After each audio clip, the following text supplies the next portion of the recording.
बागेश्वर वाले बाबा जो करते हैं चमत्कार, और चमत्कार मैं तो नहीं कह रहा हूँ, बाकी लोग, बहुत सारे लोग दावा ऐसा करते हैं, वो पर्ची पर लिख के बता दे, ऐसा होता है क्या? बाबा बागेश्वर की हाँ में हाँ मिलाकर अंधविश्वास को बढ़ावा दे रही है। ये बाबा का ढकोसला और अंधविश्वास है। ये बाबा भांग खाकर समाज में बेड़ा गर्क कर रहे हैं। बहुत सारे युवा भी देखते हैं। बागेश्वर वाले बाबा जो करते हैं चमत्कार, और चमत्कार मैं तो नहीं कह रहा हूँ, बाकी लोग, बहुत सारे लोग दावा ऐसा करते हैं, वो पर्ची पर लिख के बता दे, ऐसा होता है क्या?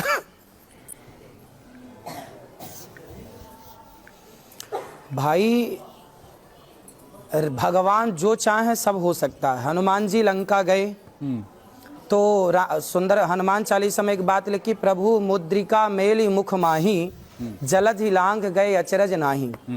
यदि एक बंदर यदि समुद्र को छलांग लगा के पार कर सकता है, क्यों, किसके बल पर? राम नाम के बल पर। यदि राम नाम के बल पर श्री हनुमान जी समुद्र को छलांग लगा के पार कर सकते हैं, राम नाम के पत्थर पानी में तर सकते हैं, तिर सकते हैं, तो फिर किसी पर भगवान कृपा कर दें और वह आपका भूत भविष्य और वर्तमान बताएं, तो इसमें कोई आश्चर्य तो नहीं है। भगवान जो करें सब कुछ पॉसिबल है।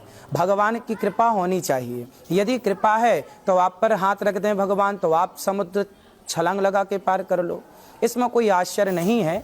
ये भगवान की शक्ति जिस पर हो जाए। देखो, भगवान ने शक्तियाँ सबको दे रखी हैं, अब हम उसका सदुपयोग करें या दुरुपयोग करें। कुछ ना कुछ शक्तियाँ तो भगवान ने सबको दे रखी हैं। अब किसी को विशेष शक्ति ईश्वर ने दी है तो इसमें क्या आश्चर्य है? कोई आश्चर्य नहीं है। भगवान जो चाहे सब हो सकता है। लेकिन ऐसे लोगों को स्वामी प्रसाद मौर्य कह रहे हैं, अगर सारा उपचार बाबा के पास है तो सारे मेडिकल कॉलेज को बंद कर देना चाहिए। सरकार बाबा बागेश्वर की हाँ में हाँ मिलाकर अंधविश्वास को बढ़ावा दे रही है। ये बाबा का ढकोसला और अंधविश्वास है। ये बाबा भांग खाकर समाज में बेड़ा गर्क कर रहे हैं।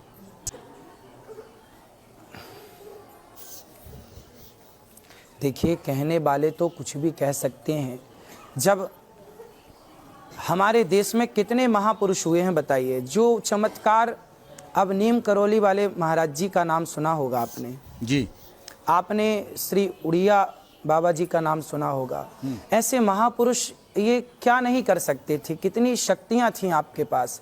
तो हमारे सनातन धर्म में, हमारे देश में ऋषि मुनियों के पास शक्तियां थी, हैं और रहेंगी। इसमें कोई आश्चर्य तो नहीं है।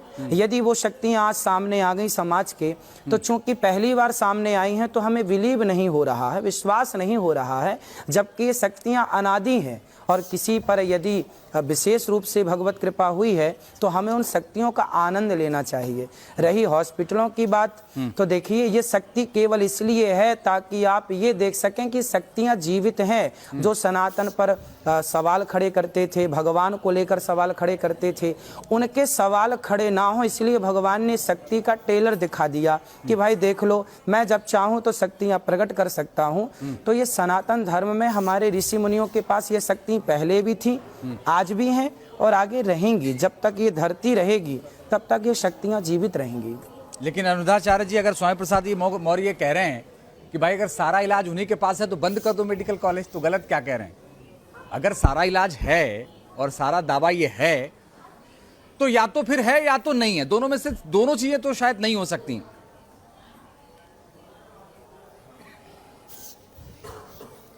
अब देखिए, हम तो यही कह रहे हैं कि भाई भगवान की कृपा से सब कुछ पॉसिबल, हम तो ये कह रहे हैं। अच्छा। सब कुछ संभव है। अब उनके हिसाब से संभव है या नहीं वो तो मौर्य जी बताएंगे। हमारे हिसाब से तो भाई भगवान जो चाहे, करतुम अकर्तुम अन्यथा करतुम सर्व सामर्थ्य। भगवान चाहे तो एक पल में सृष्टि को जलाकर भस्म कर सकते हैं और दूसरे क्षण जस की तस सृष्टि को वैसे प्रकट कर सकते हैं। ये सामर्थ्य यदि किसी में है तो भगवान में है। तो भगवान क्या नहीं कर सकते?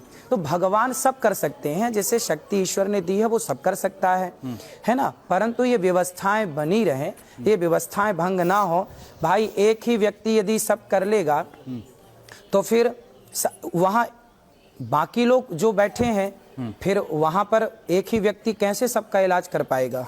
मीन्स एक ही व्यक्ति सबको कितना समय देगा? उन्हें भी भूख लगेगी, प्यास लगेगी, तो समय सबको कैसे मिल पाएगा? तो एक लिमिट है कि इतने लोग ही समय लेकर, आज के सत्र में इतने लोग ही सम्मिलित होंगे, कल तो बाकी लोगों के लिए व्यवस्थाएं हैं। वो तो एक शक्ति है कि देख लो कि भाई ये शक्ति है, आप इसे नकारो मत।